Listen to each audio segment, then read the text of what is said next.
Bom dia, gente. Bom estarmos aqui mais uma vez para aprendermos mais sobre a palavra do nosso Deus. Estamos aqui caminhando numa série nova, Comunidade Sobrevivente. Mas antes da gente entrar na nossa série, eu quero dar um pequeno aviso aqui para você. E esse aviso diz respeito ao privilégio que nós temos como cristãos de contribuir, de colaborar com a nossa igreja por meio da virtude chamada generosidade, ok? Você pode participar, você pode contribuir, você pode encontrar as maneiras como você pode participar, fazer parte aqui daquilo que Deus tem feito por meio dessa igreja. Você pode encontrar essas informações lá no nosso site. Entra lá no www.ibeitain.com.br e lá você tem todas as informações sobre como é que você pode contribuir financeiramente com a igreja. Agora, eu tenho aqui um aviso bastante específico no que diz respeito à generosidade, que é algo que também é benefício para você, que tem assistido em casa durante esse período aqui.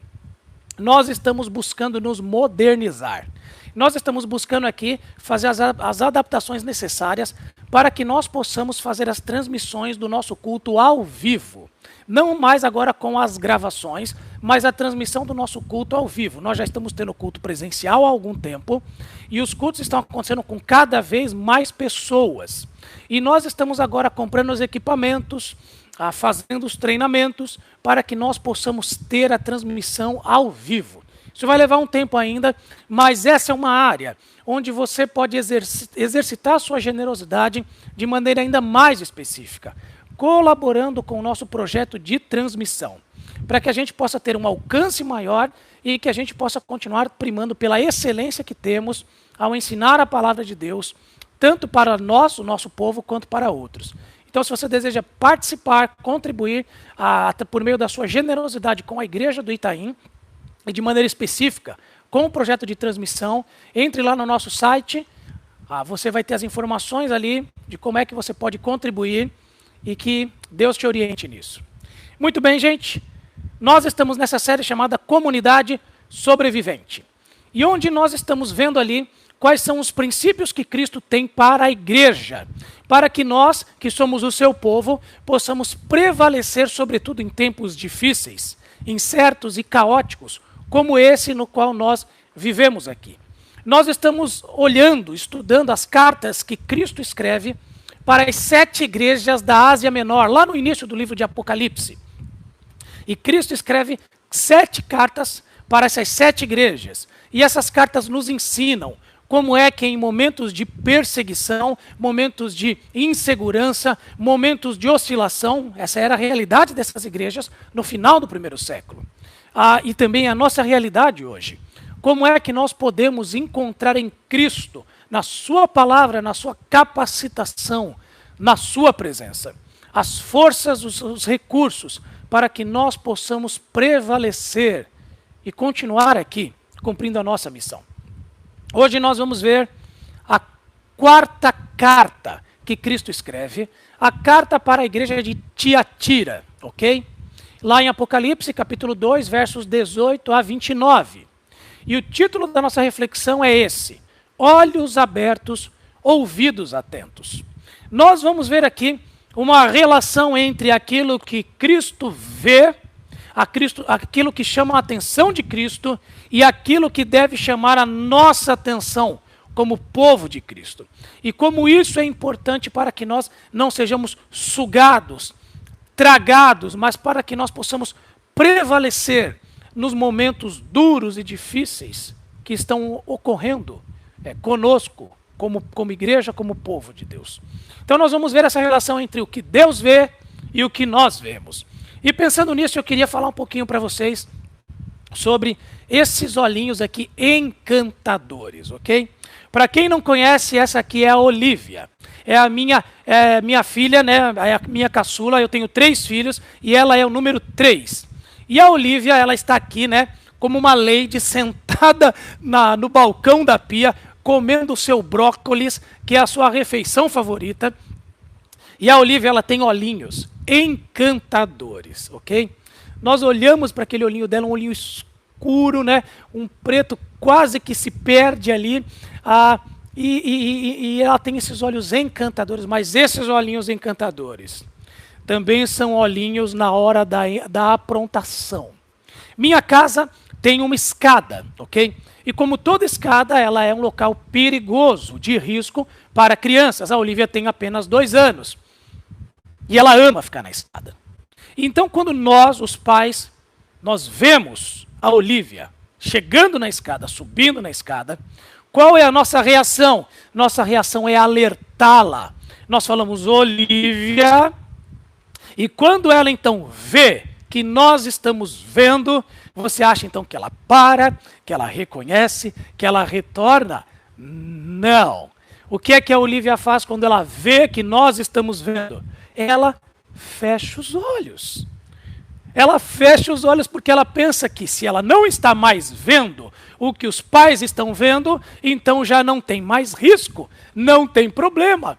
E ela então continua subindo a escada de olhos fechados. O problema só piora, o risco só aumenta.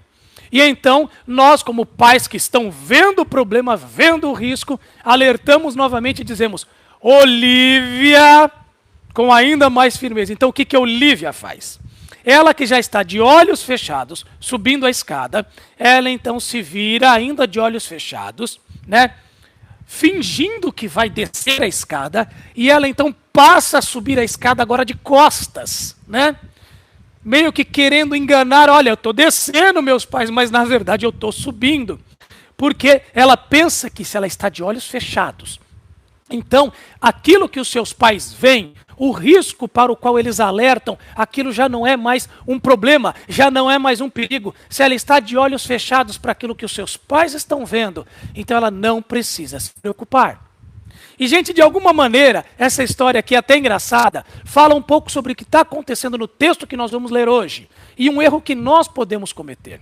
Hoje nós vamos ver aqui Cristo, com seus olhos atentos, alertando a igreja de Tiatira para que ela perceba, para que ela enxergue aquilo que ela não está enxergando. Há um risco iminente, há um problema crescente, e que se ela não enxergar como Cristo enxerga, o problema vai se tornar maior, o risco ele vai ser ainda pior.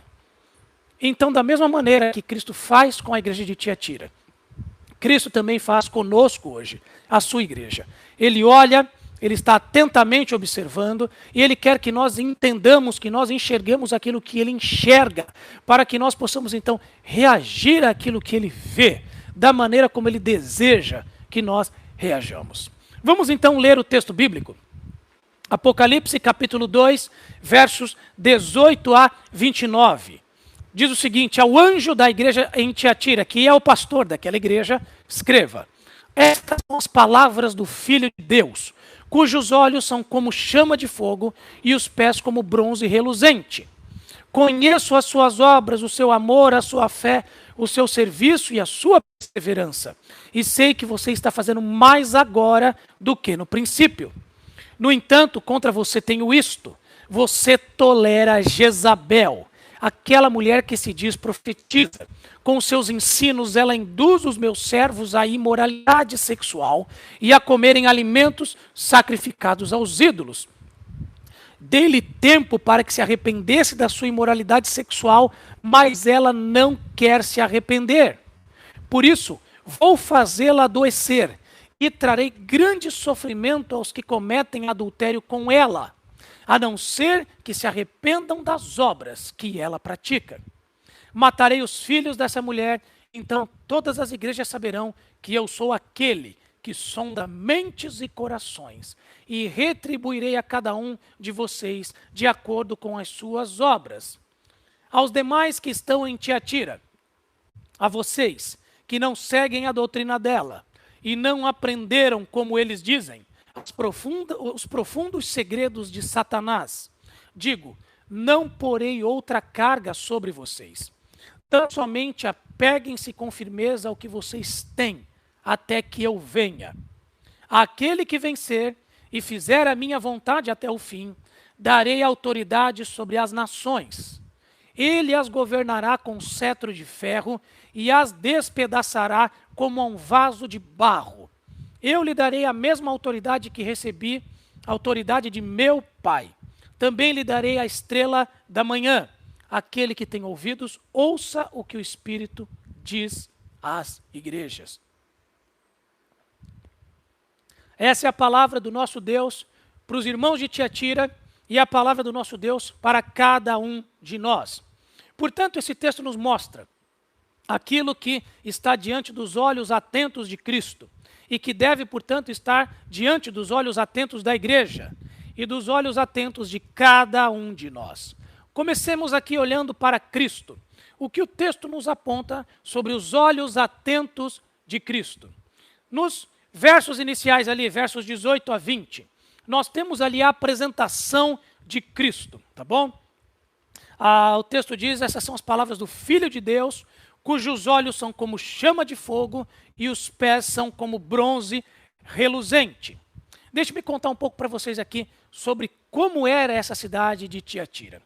Tiatira, na verdade, ela era a menor das 7 cidades para quem Cristo escreveu. E, ironicamente, a menor cidade recebe a maior carta. Ela não era apenas menor em tamanho, ela também era menor em importância. Ela não tinha ali nenhuma grande importância no mundo antigo. Tiatira foi fundada para ser uma espécie de santuário para adoração ao Deus Sol. Deus Sol, que no mundo antigo era chamado de Tirimnos, mas com a evolução da mitologia grega passou a ter um nome que nós conhecemos melhor. Passou a ser chamado de Apolo. Então, Tiatira, na verdade, foi fundada para adoração ao Deus Sol, o Deus Apolo. E quem era Apolo na mitologia grega? Como eu disse para vocês, ele era o Deus Sol. Era aquele Deus que ele tinha ali cabelos brilhantes, olhos brilhantes, certo? Porque ele representava o Sol. E assim como o Sol ilumina e esclarece o mundo, Apolo também era o Deus da verdade e da justiça. Era o Deus que enxergava tudo e que julgava tudo com retidão. Apolo era filho de Zeus. E ele era sempre retratado no mundo antigo como um guerreiro, portando ali armas em suas mãos, e ele vinha num cavalo para julgar os homens com verdade e com justiça. O que é que Cristo está fazendo aqui? Cristo está desconstruindo esse mito de Apolo.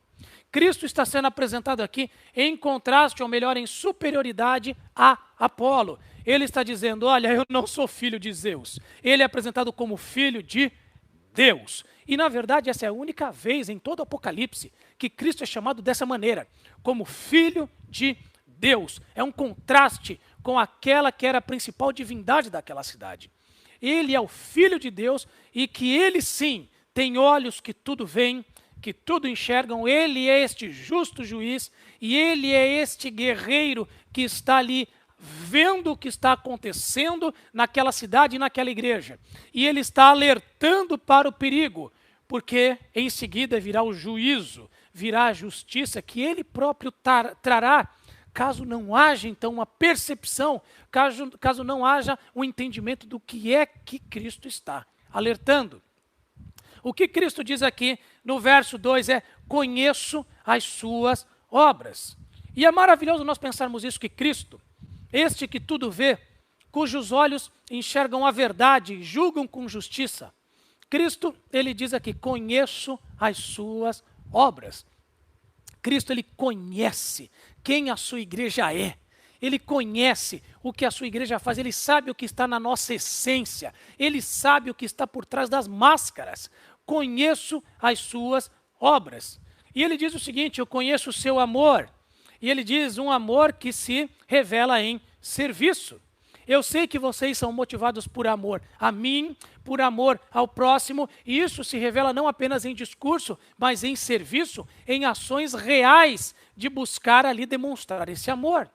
Cristo também diz, olha, eu conheço a fé de vocês, a confiança que vocês têm em mim, e essa fé se revela através de perseverança, porque no meio das dificuldades, das provocações, das hostilidades, vocês têm buscado se manter fiéis a mim. Vocês têm buscado conservar a sua lealdade a mim. E não apenas isso, mas Cristo também diz, olha, eu sei que vocês estão agora fazendo mais do que vocês faziam no princípio. Cristo está vendo essa igreja que em amor serve e que pela fé persevera. E ele está dizendo que eles estão cada dia crescendo mais, eles estão cada dia evoluindo, cada dia eles estão vivendo de maneira ainda mais consistente a vida deles com Cristo. E é maravilhoso sabermos disso. Nosso Deus não é um Deus de olhos fechados. Ele está atento para tudo aquilo que nós, por amor a Ele, fazemos e porque confiamos nele, suportamos. Ele está atento a tudo isso, Ele está avaliando como é que anda o nosso crescimento, o nosso desenvolvimento, e Ele nos encoraja a essa permanência. Mas ao mesmo tempo que os olhos atentos de Cristo estão ali vendo as nossas obras, Ele também está ciente das nossas fraquezas. E é por isso que ali no verso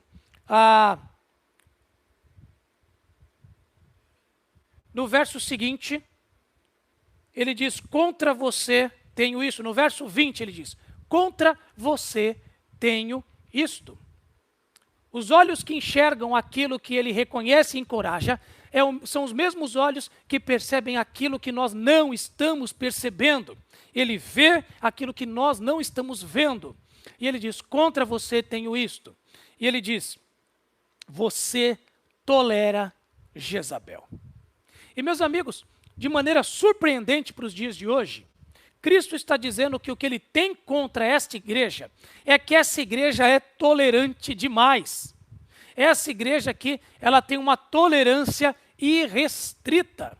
Ela tem uma tolerância que abre mão de qualquer critérios, uma tolerância que abre mão da verdade. E eu sei que isso pode ser chocante para nós, que compramos o discurso nos dias de hoje, né, de que tolerância a todo custo, tolerância a qualquer causa, a qualquer situação, a qualquer pensamento, essa é a virtude que todos devemos ter. Mas não é isso que Cristo diz. Ele diz, contra você tenho isto. Você está exercendo uma tolerância irrestrita. Agora, permita-me aqui fazer um exercício com vocês, porque nós precisamos resgatar o real significado de tolerância, para que nós possamos entender o que é que Cristo está dizendo aqui. Para isso, eu quero fazer com vocês uma comparação entre ideias e pessoas. Como que o mundo antigo enxergava a virtude? O que era considerado algo virtuoso?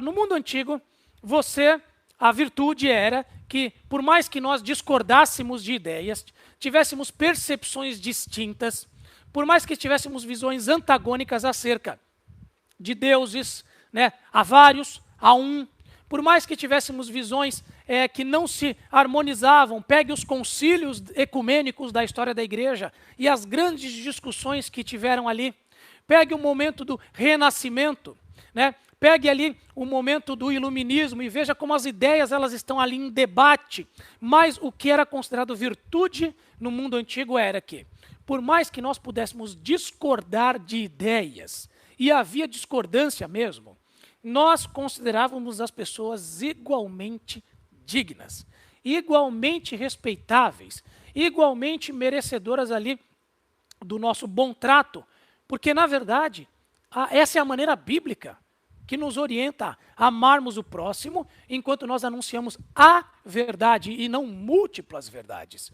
Isso, portanto, é o que é o conceito de tolerância. Tolerância não significa nós concordarmos, aceitarmos, aplaudirmos todo tipo de ideia e dizer que toda ideia é igualmente válida. Não.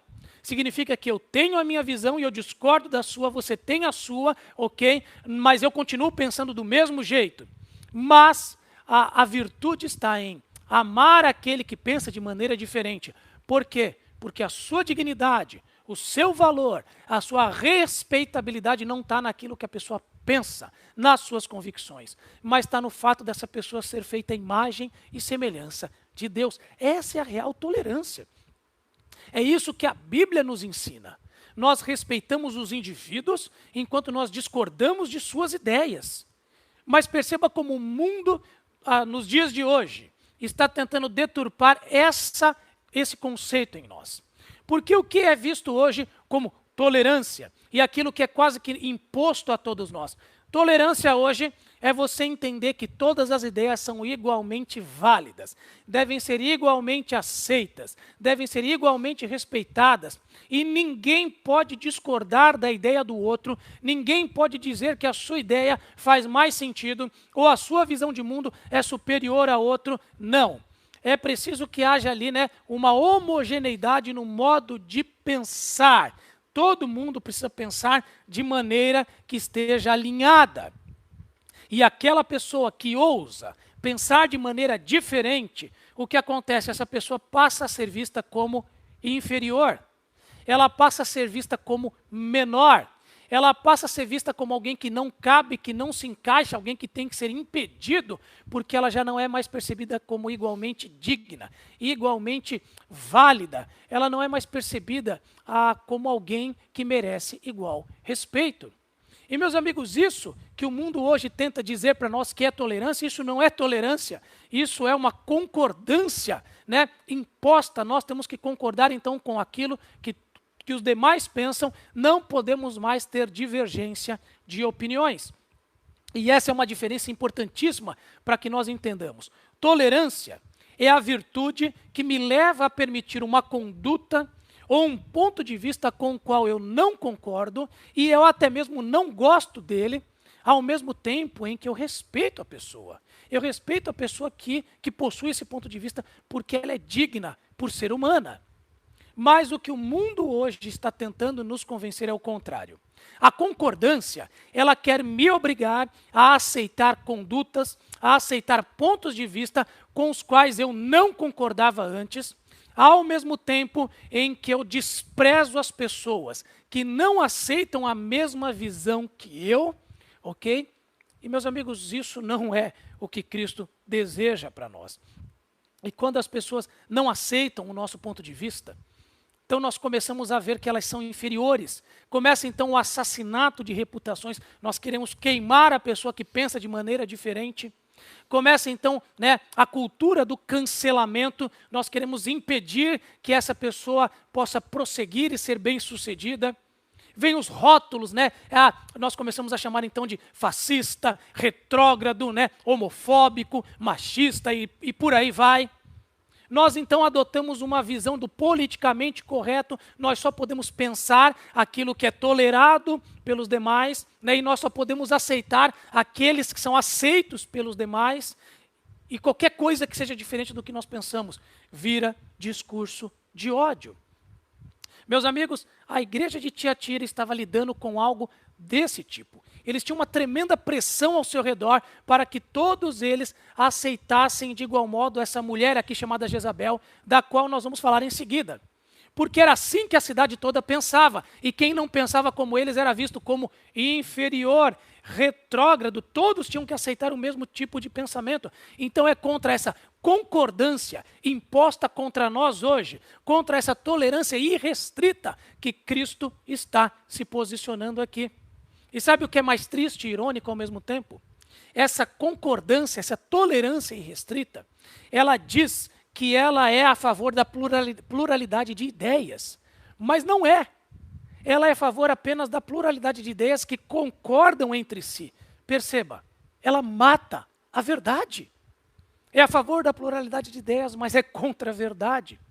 E essa mesma concordância, essa mesma tolerância irrestrita, ela diz que ela é a favor do ser humano, Ela é a favor de todo ser humano, mas não é verdade. Ela é a favor dos seres humanos que concordam com a sua percepção. Senão, você passa a ser visto como inferior, menos digno. Portanto, essa nova concordância, na verdade antiga também, como estamos vendo, ela tanto mata a verdade, quanto mata o amor. Mata a verdade e mata o amor. Portanto, meus amigos, desconfie de qualquer movimento que, em nome do amor, queira impedir que você tenha suas próprias convicções baseadas na verdade. Cristo está atento, ele está dizendo, a igreja de Tiatira, vocês estão caminhando muito bem, no amor que serve, na fé que persevera, mas vocês não estão percebendo que vocês estão agindo com essa tolerância irrestrita e contra vocês eu tenho isto. Vocês devem respeitar as pessoas, reconhecer a dignidade delas, mas discordar daquilo que elas pensam. vocês não devem simplesmente perceber todas as percepções, as ideias como válidas. Portanto, meus amigos, o Senhor reconhece nossas virtudes. E Ele entende que tolerância irrestrita não está entre elas. Cristo reconhece as virtudes de sua igreja, Ele nos conhece e Ele nos encoraja, permaneça nisso, mas Ele corrige nossas percepções. Ele está olhando aquilo que nós não estamos vendo e Ele está dizendo, você está correndo risco e não está percebendo isso. Tolerância irrestrita não é uma das virtudes que Cristo reconhece como algo que a igreja deve buscar. A igreja deve ser sim tolerante? Sim, no sentido real do termo. Nós respeitamos e amamos todo tipo de gente porque Deus as fez dignas. Mas nós discordamos de ideias, achamos que há ideias melhores do que outras, ideias corretas, ideias verdadeiras, ideias mentirosas, ideias enganosas, ideias nocivas. E nós não abrimos mão das nossas convicções. Isso é verdadeira tolerância. Nós amamos indivíduos e discordamos quando aquilo que as pessoas pensam é diferente da verdade. Bem, além disso, os olhos atentos de Cristo nos levam agora como igreja a enxergarmos como Ele enxerga. Os olhos atentos de Cristo nos levam então a abrirmos os nossos olhos. O fato de que Cristo não está de olhos fechados e que tão pouco Ele faz vista grossa, nos leva agora a nós também a abrirmos os nossos olhos. E os olhos atentos da igreja, Cristo nos desafia aqui, nos versos 20 a 23, ele diz, você tolera Jezabel, aquela mulher que se diz profetiza. Com seus ensinos ela induz os meus servos à imoralidade sexual e a comerem alimentos sacrificados aos ídolos. Dei-lhe tempo para que se arrependesse da sua imoralidade sexual, mas ela não quer se arrepender. Por isso vou fazê-la adoecer e trarei grande sofrimento aos que cometem adultério com ela, a não ser que se arrependam das obras que ela pratica. Matarei os filhos dessa mulher, então todas as igrejas saberão que eu sou aquele que sonda mentes e corações, e retribuirei a cada um de vocês de acordo com as suas obras. Vamos entender um pouquinho do que está acontecendo aqui, novamente na cidade de Tiatira, para que nós possamos entender o que é que Cristo está dizendo aqui. Tiatira, como eu disse, ela não era uma cidade muito importante, não era, das 7 igrejas era a menos importante. A única importância que Tiatira tinha é porque ela era um centro de comércio. Comércio de lã, de linho, de couro, de um famoso corante púrpura lá no mundo antigo e principalmente de bronze. Por causa do seu amplo comércio, havia então uma rede extensa de associações de classe em Tiatira. O que são essas associações de classe? Era uma mistura de sindicato com boteco e com terreiro, para você entender bem o que eu quero dizer. Por quê? Porque essas associações de classe, elas eram centros sociais, onde as pessoas iam e participavam ali de festividades, né, de jantares. Eram centros econômicos, onde eles decidiam ali aquilo que dizia respeito às suas profissões, e também eram centros religiosos, onde eles iam adorar aos deuses patronos dessas associações de classe. Cada associação dessas tinha um deus patrono e era comum que as reuniões dessas associações envolvessem-se em negócios, envolvessem-se em banquetes, mas sempre terminassem com algum tipo de adoração aos deuses, o que envolvia prostituição religiosa, imoralidade sexual em adoração aos deuses patronos. Os cristãos de Tiatira, eles sabiam que Cristo não desejava que eles participassem disso. Mas é aí que entra essa figura que o texto chama de Jezabel. Jezabel, na verdade, não é o nome dessa pessoa aqui do texto. Jezabel é uma referência à mais perversa figura feminina que o Antigo Testamento nos apresenta. Jezabel é o nome da mais perversa rainha que Israel já teve. A rainha Jezabel era casada com o fraco rei Acabe. E ela levou o rei e levou Israel a adorar deuses pagãos. Jezabel mandou matar os profetas de Deus para que ninguém pensasse ideias diferentes das dela. E ela estabeleceu 850 falsos profetas que diziam apenas as ideias com as quais ela concordava. No contexto do Antigo Testamento, meus amigos, Jezabel era sinônimo do mal. Jezabel era o mal em pessoa.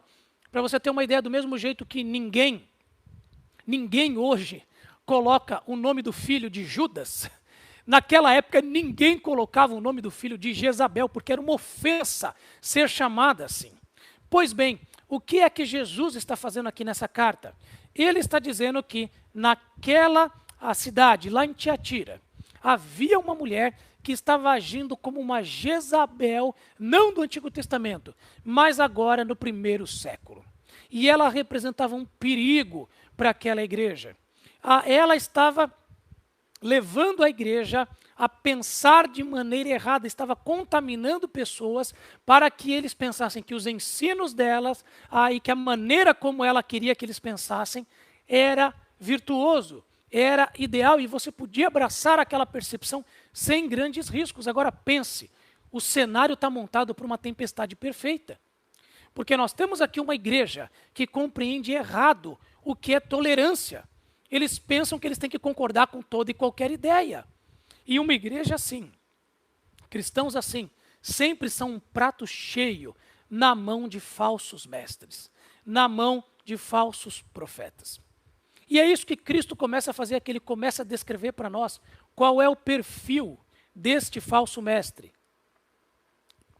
Qual é o perfil daquele que adentra lares, que adentra igrejas e tenta desviar-lhes da verdade. Vamos lá, qual é o perfil do falso mestre apresentado aqui nesse texto? Em primeiro lugar, todo falso mestre, ele promove um culto à sua personalidade. Sempre assim, né? O texto aqui, né, se refere, né, essa mulher Jezabel. Você tolera Jezabel, aquela mulher, ou seja, ela é alguém conhecida. Ela é alguém que tem uma personalidade poderosa, conquistava adeptos dentre o povo de Deus. Era uma pessoa esperta, influente, eloquente. E ela prometia algo novo, prometia algo superior, mas na verdade era alguém que era má, enganosa, dominadora, calculista. E ela estava conduzindo pessoas à idolatria e à imoralidade. Mas ela tinha uma personalidade que era cativante, persuasiva. Perceba, gente, o problema aqui não é o fato dela ser mulher, não tem problema nenhum. Na igreja antiga nós temos vários relatos de mulheres que são profetisas. O problema não é esse. O ponto aqui é que ela está conduzindo ao erro e ao engano. Podia muito bem ser um homem fazendo a mesma coisa aqui. Nessa ocasião era uma mulher, mas a questão não é de gênero. A questão é quem ela está sendo. Portanto, gente, qualquer pessoa que tire os nossos olhos de Cristo não é de Deus, não devemos ouvir. Qualquer pessoa que retire ou acrescente algo na Bíblia não é de Deus, não devemos ouvir. Qualquer pessoa que comprometa verdades bíblicas não é de Deus, nós não devemos ouvir. Por mais que essa pessoa tenha uma personalidade sedutora, habilidades, dons, percepções impressionantes, na verdade, quanto mais habilidosa, pior é o estrago que essa pessoa pode gerar. Se essa pessoa tira os nossos olhos de Jesus, acrescenta algo à Bíblia, compromete as verdades, essa pessoa não é de Deus, por mais que tenha uma personalidade cativante. Além disso, o falso mestre, além de promover um culto à sua personalidade, ele gera um problema de autoridade. Gera um problema de autoridade. O texto diz, essa mulher que se diz profetiza. Veja a expressão, ela se diz profetiza. Ela se autodefiniu como líder de um povo, de uma igreja, de uma comunidade. Ela se autodeclarou porta-voz de Deus, oráculo de Deus. A própria igreja, os próprios líderes, não a reconhecem assim, mas ela está liderando pessoas porque ela se define assim, ela se autoproclamou. O que nós temos aqui, portanto, meus amigos, é uma usurpação de poder. Isso é ilegítimo. É uma busca por poder que é inapropriada. É alguém motivado por ambição. é alguém que quer galgar posições, influência, sem necessariamente estar ali sendo reconhecida pela liderança de uma igreja, pela liderança de uma comunidade. Essa pessoa era esperta, manipuladora, claramente era líder. Mas ser líder não significa que você faz aquilo que é bom. Líderes podem ser uma bênção ou uma maldição. Basta você ver alguns líderes que o século XX nos apresentou e a destruição que eles causaram. Basta você ver as guerras mundiais, né? E os líderes nocivos que estavam ali, em alguns pontos, liderando as forças inimigas. Portanto, meus amigos, essa mulher era líder. Pessoas a seguiam. Mas o fato de ser líder não significa que você é bênção. O fato de ser líder não significa que pessoas deveriam estar te seguindo. O perfil do falso mestre também mostra que ele causa um problema de teologia. O verso 20 diz que ela ensina e induz os meus servos ao erro.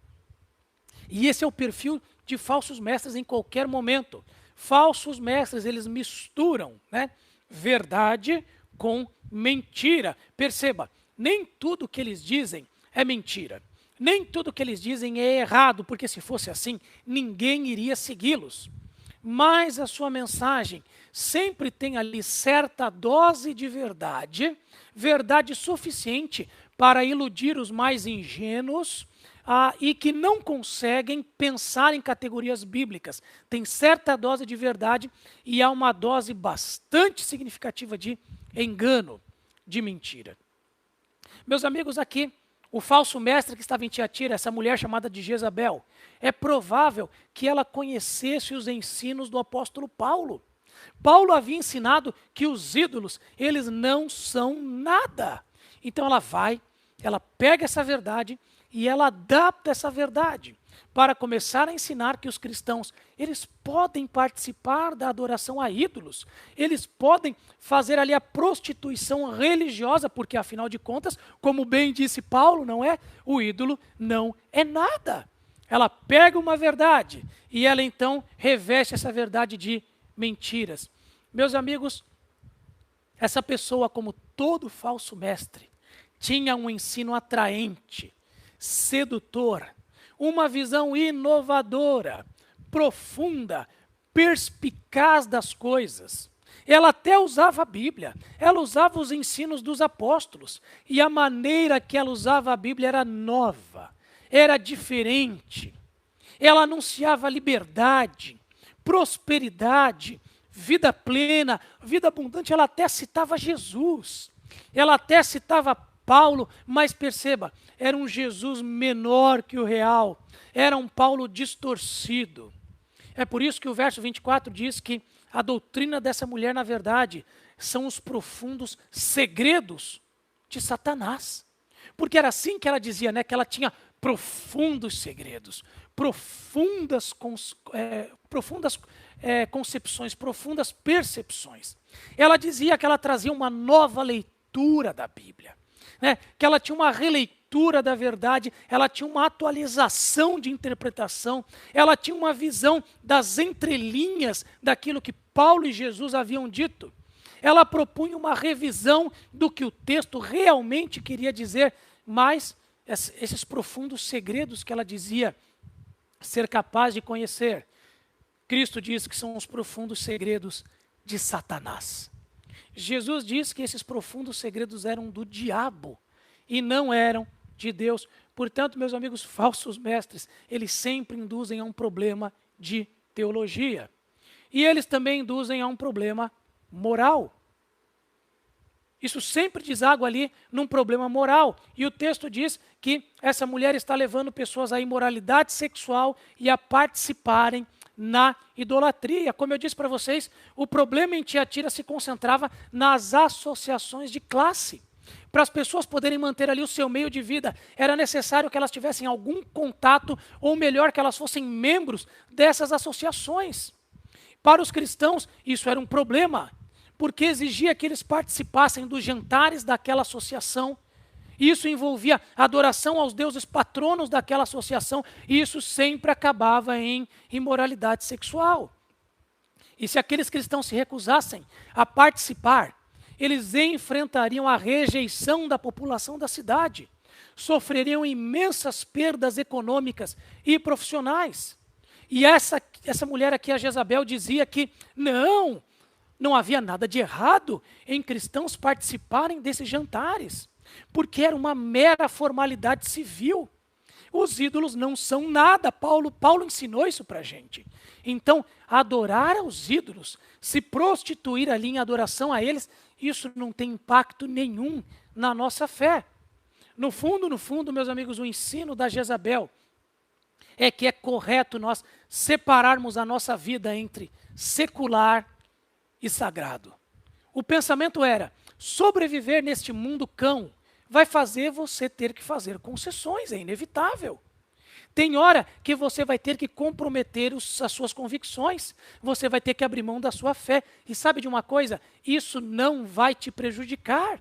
Jesus entende isso. Ele não deseja que você siga ele e tenha que prejudicar a sua profissão, os seus negócios. Não, ele não quer isso. Lembre-se, Jesus, ele te chamou para ser livre. Não fique preso a essas coisas. E é claro, meus amigos, que essa pessoa estava errada.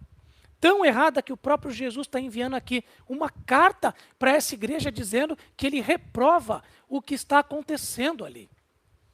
Meus amigos, Cristo nos chama à santidade, à pureza, à fidelidade. Cristo nos chama à obediência a Ele em qualquer época, em qualquer cultura. E aquilo que ele chama de erro nas páginas da Bíblia permanece sendo erro nos dias de hoje. O falso mestre, ele sempre quer nos convencer do contrário. Ele sempre quer dizer que aquilo que Deus disse não deve ser entendido exatamente assim hoje. Nós temos que entender de maneira diferente, mas ele sempre quer trazer para nós destruição. É como na história da pequena menina Leide das Neves. Leide das Neves, que em 1987, ela ficou conhecida no Brasil e no mundo, porque com apenas 6 anos de idade, ela se tornou famosa. Por quê?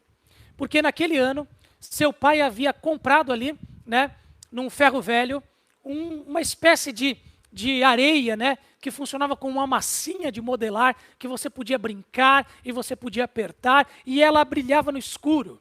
E você podia passar pelo corpo, você podia até colocar dentro da boca, e aquilo ficava brilhando, era engraçado. O tipo de brinquedo, de passatempo que as crianças se divertem. O que o pai de Leide e ela mesma não sabia, é que aquilo, na verdade, era Césio 137. No famoso caso de vazamento de radiação que aconteceu na cidade de Goiânia.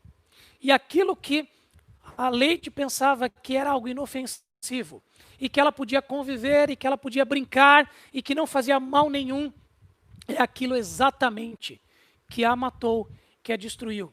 Com 6 anos de idade, ela foi destruída por aquilo que ela achava que era inofensivo. Falsos mestres são assim. Sempre se apresentam para nós como algo que é gostoso, que é prazeroso, com um novo brilho, com o qual nós não temos nenhum tipo de risco ao convivermos próximos, mas sempre isso é um problema. Sempre a destruição é aquilo que nos aguarda, sempre esse é o caminho que eles propõem. Spurgeon disse: a dificuldade não é separar o certo do errado, mas o verdadeiro do quase verdade.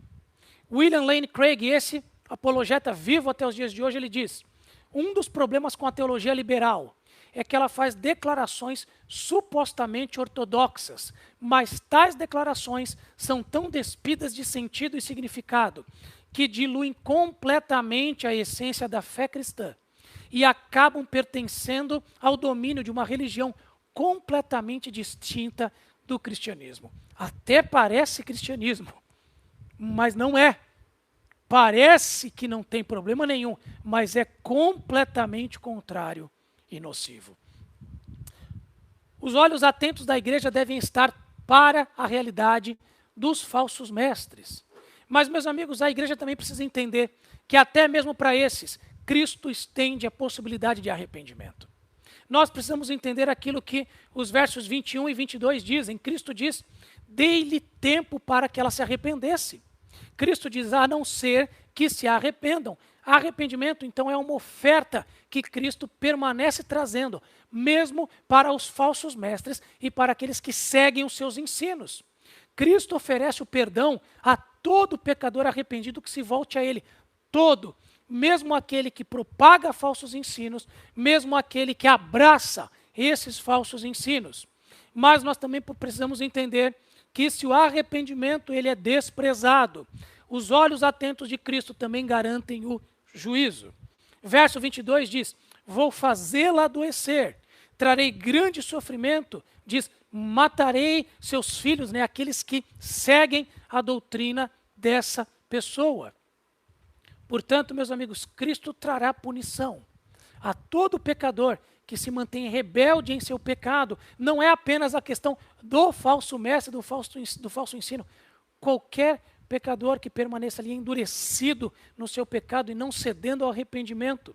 Cristo oferece o arrependimento, mas o arrependimento, quando desprezado, dá lugar ao juízo. É por isso que Cristo pode afirmar, eu sou aquele que sonda mentes e corações, eu sei o que está no seu íntimo, eu sei se há arrependimento ou não, e retribuirei a cada um de vocês de acordo com as suas obras, de acordo com aquilo que cada um decidir fazer com arrependimento que eu estou propondo, que eu estou oferecendo. Então a igreja de Cristo precisa entender isso, ao mesmo tempo que nós resistimos ao engano, estamos de olhos atentos para o falso ensino, para os falsos mestres, ao mesmo tempo nós conclamamos pessoas ao arrependimento, nós conclamamos falsos mestres, nós dialogamos, tentamos persuadir aqueles que são enganados pelos seus ensinos, para que se arrependam e retornem a Cristo e possam então viver espiritualmente de modo saudável. Os olhos atentos de Cristo devem levar a igreja a ter olhos atentos também. E Cristo termina desafiando cada um de nós para que nós, individualmente, também tenhamos olhos atentos, olhos abertos. Versos 24 a 29, Cristo diz, aos demais que estão em Tiatira, a vocês que não seguem a doutrina dela e não aprenderam como eles dizem, os profundos segredos de Satanás, digo, não porei outra carga sobre vocês, tão somente apeguem-se com firmeza ao que vocês têm até que eu venha. Aquele que vencer e fizer a minha vontade, até o fim, darei autoridade sobre as nações. Ele as governará com cetro de ferro e as despedaçará como a um vaso de barro. Eu lhes darei a mesma autoridade que recebi de meu Pai, também lhe darei a estrela da manhã. Aquele que tem ouvidos, ouça o que o Espírito diz às igrejas. Aquele que tem ouvidos, ouça o que o Espírito diz às igrejas. Aqui, Cristo amplia, ele não está mais falando apenas com a conscrição de Tiatira, ele está falando com as igrejas, com todos nós. E Cristo está aqui dizendo que nós devemos estar atentos para dois princípios fundamentais, para que nós possamos vivenciar os momentos difíceis e possamos sobreviver nesses momentos de pressão, onde os falsos ensinos parecem tão sedutores. O primeiro princípio é, precisamos crer e entender a suficiência de Cristo e do seu Evangelho. Veja ali o que é dito para nós, apeguem-se com firmeza ao que vocês têm.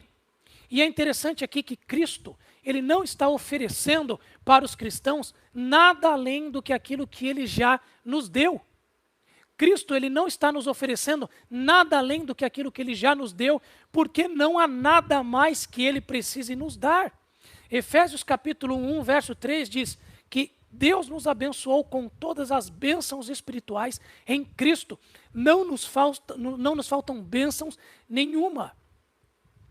2 Pedro capítulo 1, verso 3 diz, seu divino poder nos deu tudo o que necessitamos para a vida e para a piedade. Nos deu tudo que nós necessitamos. Perceba, meus amigos, Cristo está dizendo que para que nós possamos lidar com as pressões, com a sedução, com o falso engano e possamos sobreviver nesses momentos de dificuldade, ele está dizendo, apeguem-se ao que vocês já têm. Apeguem-se àquilo que eu já lhes dei, porque eu já lhes dei tudo o que vocês precisam. Mas Cristo faz questão de ressaltar aqui dois aspectos daquilo que ele já nos deu, que deve ser aquilo que nós nos apegamos.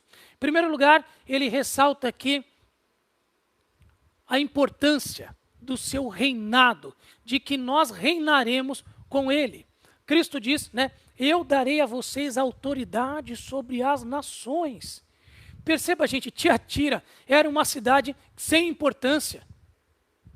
Roma era a cidade mais importante daqueles dias, mas Cristo está dizendo que para aqueles que pertencem a Ele, Ele já nos concedeu uma autoridade maior do que de Roma. Nós estaremos com Ele reinando sobre todas as nações. Ele também diz a mesma autoridade que eu recebi do meu Pai. Perceba, ele está dizendo que no porvir, quando estivermos reinando com Cristo, nós teremos uma autoridade maior do que a de César, maior do que a de Apolo. Nós teremos uma autoridade maior que a de Zeus. Nós teremos uma autoridade que é a autoridade do próprio Cristo. E nós reinaremos com Ele no universo, tendo ali a autoridade dele sendo compartilhada conosco. Cristo então diz, persevere, lute, mantenha-se fiel a mim, para que você tenha como motivação a certeza de que nós estaremos juntos, reinando no porvir. Isso é uma garantia que eu já dou a você, que isso te motive hoje, a permanência. E Cristo também diz que a presença dele deve nos motivar. Não apenas o fato de que nós reinaremos no futuro com ele, mas a própria presença dele. Ele diz, eu lhes darei a estrela da manhã. Cristo diz, persevere, lute, aproprie-se dos recursos que eu estou dando, mantenha-se fiel a mim, não ceda aos falsos enganos. Por quê? Porque no futuro nós reinaremos juntos e eu estarei com vocês. Cristo, que é chamado na Bíblia de a estrela da manhã, ele se apresenta aqui, eu estarei com vocês, nós estaremos juntos. Face a face haverá um momento onde a luta cessará, haverá um momento onde a dificuldade terminará, onde vocês que hoje lutam pelas suas convicções e pela fé, vocês estarão ali reinando e reinando comigo. E isso é o que nos aguarda, isso já nos foi concedido, já é uma certeza. Primeiro, portanto, a suficiência daquilo que Cristo já nos dá. E um segundo conceito que Cristo deseja que nós entendamos é o conceito de vida vitoriosa. Porque ele diz, aquele que vencer e fizer a minha vontade até o fim. Aquele que vencer e fizer a minha vontade até o fim. Na verdade, um bom jeito da gente entender isso aqui é, aquele que vencer, isto é, aquele que fizer a minha vontade até o fim. Nós pensamos muitas vezes que vencedor é aquela pessoa que vence todas as lutas que a vida lhe apresenta, não é? Um campeão. Isso não é verdade, porque muitas lutas elas não devem ser vencidas. Muitas lutas não devem fazer parte das nossas vitórias. Vencedor à luz da Bíblia não é aquele que vence todas as lutas da sua vida. Vencedor é aquele que crê em Cristo, tem ali o seu pecado derrotado, se torna vencedor porque Cristo derrota o seu pecado ali e então persevera na vontade de Deus, fazendo a sua vontade até o fim, pagando o preço da fidelidade. Perceba, meus amigos, nós devemos ter olhos atentos para a suficiência. Cristo já nos deu tudo que nós necessitamos hoje e para o que é vida vitoriosa. Vida vitoriosa aqui inclui perdermos algumas lutas, inclui termos alguns prejuízos, porque vida vitoriosa, na verdade, é a vida que paga o preço da escolha da fidelidade, de uma vida por Cristo. Isso é o que Cristo chama de vencedor, e é aquele que vence e que permanece fazendo a vontade dele, mesmo diante das situações de pressão, né, para que ceda à mentira. Portanto, as bênçãos de Cristo, meus amigos, são suficientes para a minha perseverança nele. O que eu preciso para não desistir? O que eu preciso para permanecer em Cristo, para perseverar? Eu preciso de tudo aquilo que ele já me concedeu. Eu preciso entender a suficiência de Cristo, das bênçãos que ele me concede. Eu preciso entender o privilégio que é ter a certeza de que eu reinarei com ele um dia em sua presença, e eu preciso entender que ele já me fez vencedor hoje, quando derrotou os meus pecados, e que ele entende que a dinâmica de vida que vale a pena é aquela que luta, que persevera até o fim, sem ceder e sem pensar que há benefícios em simplesmente esfriar, né, arrefecer a nossa caminhada com Ele. Para terminarmos, meus amigos, o desafio aqui é para que tenhamos olhos abertos e ouvidos atentos. Reconheça os olhos que de fato importam. Nós vivemos numa sociedade onde nós sentimos muita pressão para agradarmos os outros e fazermos aquilo que outros querem que nós façamos. É preciso que nós olhemos para aquilo que Deus está olhando. E aquilo que Deus está vendo deve abrir os nossos olhos, para que nós então entendamos que os olhos que realmente importa nós agradarmos são os olhos do Todo-Poderoso. Que isso nos motive a nós não termos ali um comportamento refém do aplauso e da aceitação dos outros, mas que nós possamos entender que os olhos que realmente importam são os olhos de Deus por nós, aprovando nossa conduta e nos alertando àquilo que deve ser corrigido. E, segundo lugar, flertar com o falso mestre é sempre brincar com fogo. Fogo no sentido literal, porque nós seremos prejudicados, né? Quer dizer, fogo no sentido figurado, seremos prejudicados, e fogo no sentido literal, porque o caminho que o falso mestre propõe é um caminho onde Cristo não é o Cristo da Bíblia. É um caminho que conduz ao inferno e à destruição.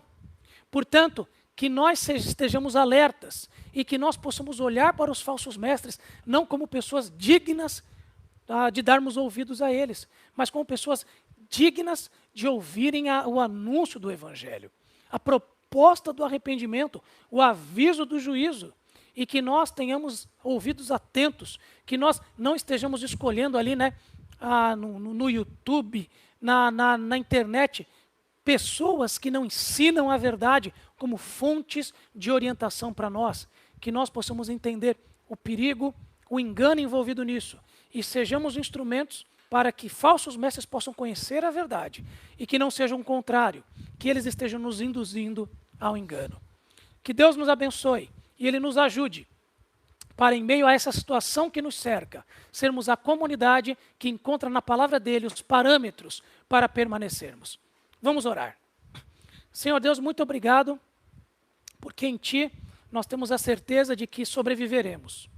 Obrigado porque o Senhor enxerga melhor do que nós, e o Senhor encoraja aquilo que vê em nós e nos alerta para aquilo que está equivocado. Ajude-nos a enxergar como o Senhor enxerga e dar importância àquilo que o Senhor também dá importância. Usa-nos como instrumentos teus para combatermos o engano, ao mesmo tempo em que amamos aqueles que propagam o engano. E que o que nos motiva aqui seja a suficiência do que o Senhor já nos deu. E a certeza de que essa é a vida vitoriosa que o Senhor tem para nós, uma obediência e fidelidade até o fim. Oramos assim no nome de Jesus. Amém e amém.